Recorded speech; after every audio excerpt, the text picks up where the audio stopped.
오늘 본문 말씀을 통해서 오직 성령님만을 구하십니까? 하는 그런 제목으로 말씀을 전하겠습니다. 오늘 여기 누가복음 11장을 보면 1절부터 4절까지는 주기도문에 대한 말씀이 나와요. 그 다음에 5절부터는 친구가 멀리서 왔는데 집에 먹을 것이 없습니다. 그래서 떡집을 가서 떡을 달라 하니까 그 떡을 귀찮아서 안 주려고 그러는데 강청하니까 떡 주었다 하는 그 말씀이 두 번째 있고, 세 번째는 구하라, 찾으라, 두드리라 하는 말씀이 있습니다. 기도에 대한 세 가지 말씀 결론이 오늘 본문 말씀입니다. 너희가 악할지라도 너희 자녀들에게 좋은 것 주지 않느냐, 하물며 하늘에 계신 아버지께서 구하는 자에게 성령을 주시지 않겠느냐 하는 그런 말씀입니다.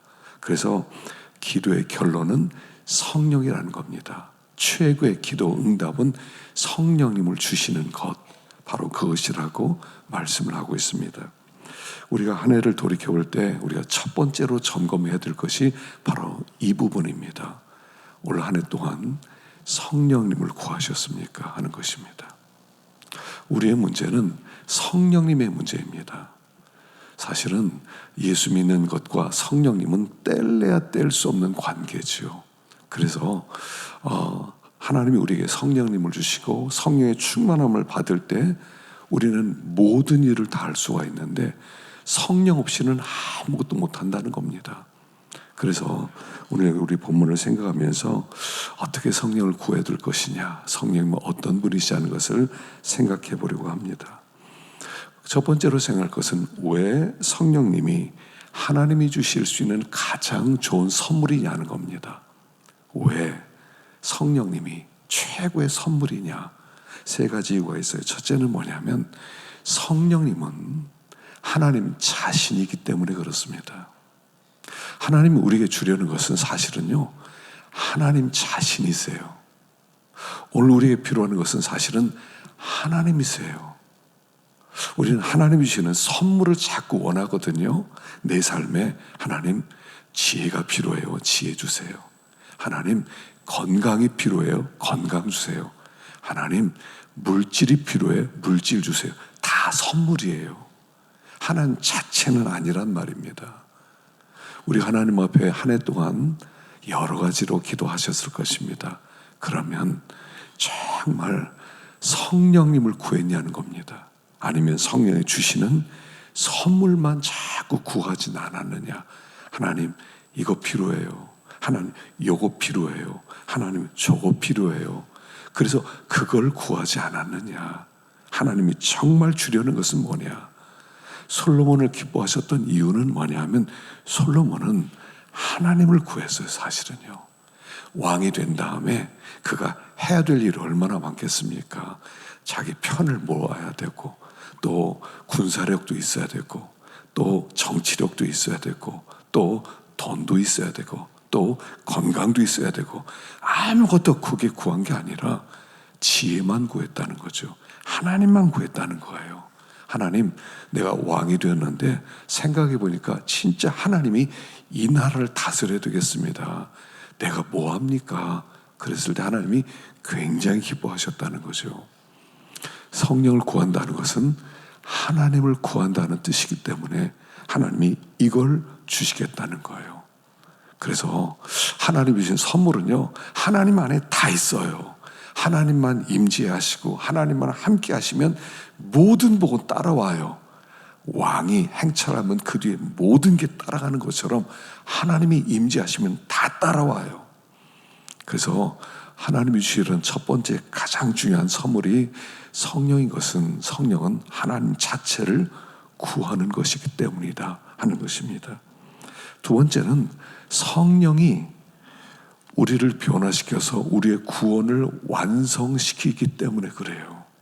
그러니까 하나님이 우리를 선택하시고 예수님이 십자가에 죽으시고 그리고 그 구원을 적용하는 분이 성령님이세요. 성령님은 우리에게 찾아오셔서 도장을 꽝 찍어주시면서 하나님이 행하신 모든 복을 우리에게 주시는 분이 성령님이세요. 그래서 중생시키는 것도 성령님, 우리를 성화시켜서 점점 더 거룩하고 깨끗한 자로 만들어가는 것도 성령님, 우리 앞길을 인도하시는 분도 성령님, 우리의 구원을 보증하시는 분도 성령님, 다 성령님이 하시는 일이에요. 내가 할 수 있는 게 없어요. 구원은요, 구원받고 자 이제 네 힘으로 네가 알아서 살아, 네가 이제부터 열심히 신앙생활에 열심히, 이렇게 말씀하지 않았어요. 우리는 못해요. 우리는 못해요. 성령님이 오셔야 돼요. 모든 것은 성령님의 역사라는 거예요. 그래서 성령은 하나님이 주실 수 있는 최고의 선물이다. 세 번째는, 성령을 구한다는 것은 능력을 구하는 것이에요. 성령이 너에게 임하시면 너희가 권능을 받고, 성령이 임하면 권능이 임해요. 그래서 요 11장 13절 다음에 나오는 게 뭡니까? 귀신 쫓아내는 게 나와요. 귀신 쫓아내는 거. 그래서 성령을 받으면 성령의 능력으로 귀신도 쫓아내고, 또 할 수 없는 일도 하게 하고, 용서할 수 없는 것도 용서하게 하고, 사랑할 수 없는 것도 사랑하게 하고, 참을 수 없는 것도 참게 하고, 충성할 수 없는 것도 충성하게 하고, 모든 능력은 성령님이 주어주시는 능력으로만 가능하기 때문에 성령님은 하나님이 우리에게 주시는 제일 큰 선물이라는 거예요. 그 성도의 화두는 뭐냐면, 성도에게는 항상 화두가 있어야 돼요. 그게 성령님이에요. 어떻게 하면 성령 충만을 받지? 언제 하나님이 나에게 은혜 부어주시지? 언제 나에게 영적 부흥이 있게 되지? 언제 내 마음은 이렇게 마음이 뜨거워져서 하나님을 더 사랑하게 되지? 어떻게 하면 내가 순종해드리지? 이게 다 성령님을 받을 때만 되어진 일이라는 거예요. 우리가 한 해를 점검해 볼 때 첫 번째는 성령님을 점검하라는 겁니다. 이 성령님을 충만하게 구했느냐, 항상 성령님을 찾았느냐 하는 것입니다. 그러면 어떻게 성령으로 충만해질 수 있느냐는 겁니다.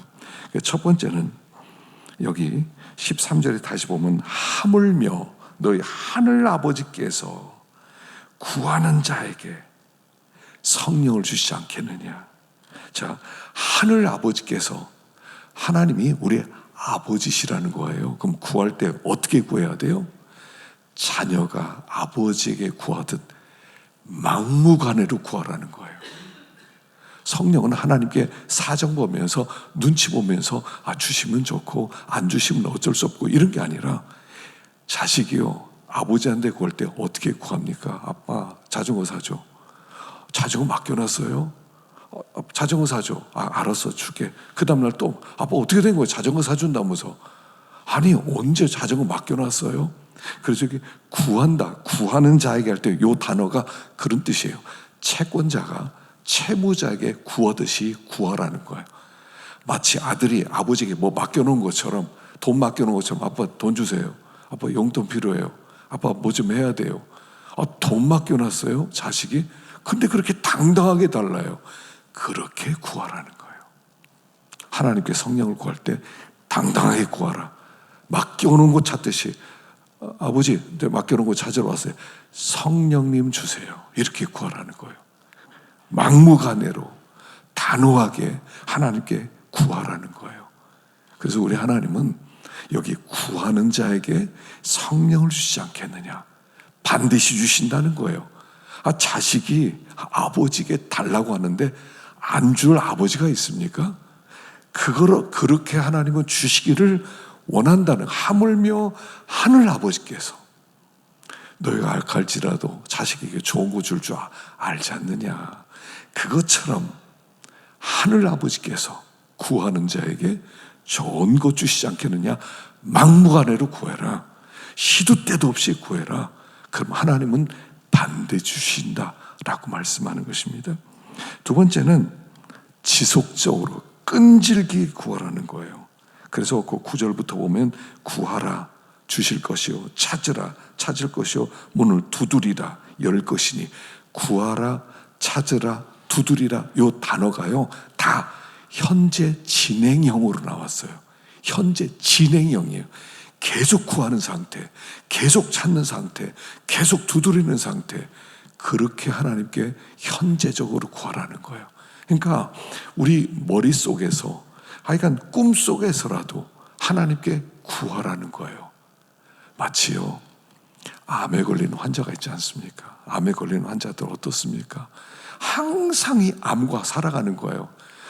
이 암으로부터 자유케 되었으면 언제 좀 암으로부터 자유하게 되지. 병원에 갈 때마다 나았습니다. 더 이상 이제 암 없습니다. 이 말을 얼마나 듣고 싶어 하겠어요. 뭐 그 사람이 암을 잃어버리겠습니까? 뭐 밥을 먹을 때 잊어버리겠습니까? 일을 하면서 잊어버리겠습니까? 나 암 환자다 하듯이 그렇게 구하라는 거예요. 난 성령님이 필요해. 난 성령님이 필요해. 나 성령 없이는 아무것도 안 돼. 나 성령님만 있으면 되겠어. 하나님은 언제 성령님 주십니까? 이게 24시간 계속 구하는 상태로 나오라는 거예요. 계속 구해라. 하나님께서 주시겠다. 세 번째는요, 철저하게 회개하면서 구하라는 거예요. 사도행전 2장 38절에는 베드로가 이르되 너희가 회개하여 각각 예수 그리스도의 이름으로 세례를 받고 죄 사함을 받아라. 그러면 성령을 선물로 받으리라 그랬어요. 회개하고 예수 이름으로 세례를 받으면 성령으로 충만케 될 것이다 말씀하셨어요. 우리 하나님은 더러운 곳에 계실 수 없어요. 여러분, 신앙생활은요, 결국 뭡니까? 깨끗해지는 거예요. 거룩이 뭐죠? 깨끗해지는 거예요. 그래서 우리가 정리가 되기 시작하잖아요. 정리가 되기 시작하면 책상부터 정리하는 거예요. 그 책상 딱 보면 이 사람이 깨끗한 사람이가 딱 나오는 거예요. 마음이 깨끗해지면 내가 이제 좀 정신을 차려야 되겠다 그러면 책상부터 정리되는 거예요. 그거부터 깨끗하게, 주변 정리부터. 신앙생활은요, 깨끗해지는 거예요. 그리고 성령은 깨끗한 곳에 임하세요. 죄를 품고는요, 성령이 임할 수가 없어요. 죄를 품고는. 그래서 우리가 하나님 앞에 자꾸 간구하고 기도하는데 점점 더 죄를 자백하고, 하나님께 또 가까이 가면 갈수록 밝은 빛 가운데 가기 때문에 작은 죄도 크게 보여요. 크게 보여요. 그래서 바울이 바울의 초창기에 썼던 성경을 보면요, 내가 작은 자입니다 이렇게 고백해요. 근데 마지막 쓸 때는 디모데서 같은 게 마지막에 쓴 서신 아닙니까? 마지막에는요, 그냥 죄인 중에 괴수입니다 이렇게 고백을 해요. 더 빛 가운데 가보니까 작은 죄가 크게 비춰지는 거예요. 그래서 회개하게 되는 거예요. 그럼 더 충만하게 되는 거죠.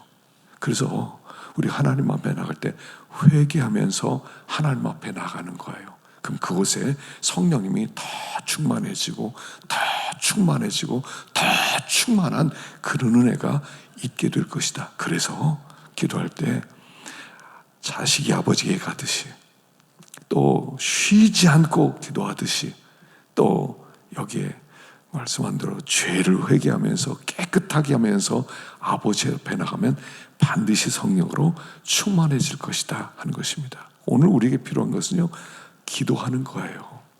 기도할 때 하나님 우리에게 찾아오시는 거예요. 이엠 바운저라는 사람이 이렇게 얘기했죠. 사람은 더 좋은 방법을 찾지만 하나님은 기도하는 사람을 찾는다. 우리는요, 자꾸 방법을 찾아요. 어떻게 하지? 어떤 방법이 있을까? 어떻게 하면 될까? 근데 하나님은 방법을 찾지 않으세요. 사람을 찾으세요. 여러분, 존 하이드라는 사람이 있었습니다. 이 사람은 인도 선교사님이에요. 1865년에 태어나서 1912년에 세상을 떠났습니다. 이 사람이 목사님 아들로 태어났어요. 신학 공부를 마쳤습니다. 그 당시에 목사님이 부족했으니까 세계 곳곳에서, 미국 전역에서 목사님으로 와달라고 청빙을 받았어요. 근데 이분이 나는 선교사로 가겠다 다 거절하고 선교사로 가게 됩니다. 배를 타고 인도를 향해 가고 있는데 전보가 하나 왔다고 그래요. 그러니까 자기가 존경하는 어떤 목사님인데 자기 아버지 친구이기도 했다고 그래요. 그래서 전보를 받아는 전보에 이렇게 써 있더랍니다. 존 하이드, 네가 성령으로 충만해질 때까지 내가 기도를 쉬지 않겠다 하고 목사님 이름이 써 있더래요. 근데 처음에 그걸 봤는데 별로 기분이 안 좋더래요. 내가 많은 교회 청빙도 다 거절하고 내가 선교사로 나갈 정도면 내가 이만하면 됐다, 이 정도로 충만하면 됐다 생각했는데 네가 아직 성령으로 충만하지 못해서 충만할 때까지 내가 기도하겠다 그러니까 불쾌하더래요 처음에. 그래서 가파노라 가서 그 목사님은 나를 알아주지도 않는구나, 나를 모르는구나 이렇게 생각했대요. 근데 가만히 또 생각해 보니까 그 존경하는 목사님이 그렇게 얘기했을 때는 뭐가 뜻이지 않겠는가. 그래서 다시 자기 방에 들어와서 전부를 읽어보았대요. 똑같은 말이죠. 네가 성령으로 충만할 때까지 내가 기도를 멈추지 않겠다. 근데 감동이 되더래요. 더 기도하라는 뜻이구나. 내가 성령으로 충만해질 때까지 내가 이 인도에 도착할 때까지 하여간 성령으로 충만해져야겠다. 그리고 기도를 했답니다. 그래서 인도에 도착하고 그리고 사역을 시작하는데 7년 동안 한 사람도 회심자를 얻지 못했대요. 한 사람도. 열심히 했는데 왜 이렇게 열매가 없을까? 성령이 가르쳐 주시더래요. 네가 기도가 부족하다. 그래서 그때부터 이분이 기도를 시작해요. 7년 지난 다음부터 하나님 앞에 금식하고 또 기도하고 부르짖는 기도를 하고 밥도 먹지도 않고 그렇게 기도를 하면서 어떤 날은 하루에 23시간을 기도했대요. 어떤 때는 68시간을 연속으로 기도했던 적도 있대요. 그리고 그때부터 열매가 맺혀지더래요. 하루는 8시간 동안 한 영혼을 놓고 기도했답니다. 저 한 사람을 주님 회심할 수 있게 해주십시오. 그리고 8시간 기도하고 한 사람 만나니까 한 사람이 돌아오더래요. 그렇게 하면서 한 사람씩 돌아오기 시작하더래요. 어떤 날은 하나님 오늘은 2사람을 주세요. 그리고 또 그렇게 기도했대요. 그때 2사람이 돌아오고 3사람이 들어오고 그리고 인도의 펀잡 지방에 부흥이 일어나기 시작해요. 그래서 나중에 이분이 기도를 너무 하면서 금식을 하도 많이 하고 하도 먹지도 않고 그렇게 해서 나중에는 몸이 허약해집니다. 그래서 미국으로 돌아오게 되죠. 그래서 보니까 병원에 가서 조사해 보니까 너무 기도해가지고 심장이 오른쪽으로 치우쳤대요. 그리고 그 영양실조에 걸렸고 그리고 탈수 증상으로 47살 때 세상을 떠나게 됩니다. 그 사람이 그 기도의 운동으로 말미암아 그 기도 운동을 시작했는데 그 기도 운동으로 우리나라에 영향을 끼쳤는데 그때 영향받으신 분이 길선주 목사님이래요. 우리나라의 부흥이 거기서부터 시작됐다는 거예요. 오늘 우리의 문제는 기도에 너무 가난하다는 거예요. 다른 건 다 있어요. 기도만 없어요. 우리 하나님께서 우리를 초대하십니다. 이번 특세를 통해서도요. 너는 부자라고 하지만 너에게 정말 없는 게 무엇인 줄 아느냐? 성령님이 부족하다. 그리고 성령을 구하는 마음도 부족하고 그런 기도도 없었다라고 말씀하는 것입니다. 그래서 우리가 이번 시간을 통해서 특세를 통해서 제일 첫 번째 성령을 구하십시다. 하나님이 우리에게 주시고자 하는 가장 좋은 선물, 이거는 정말 간절히 구할 때 하나님이 주시는 거예요. 하나님, 성령의 충만함이 아니면 난 아무것도 아닙니다. 아무것도 할 수 없습니다. 하나님, 이제는 더 성령님을 간구하는 우리가 되게 하옵소서 할 때 하나님 우리에게 성령을 부어주시고, 성령이 임하면요 마음이 새로워져요.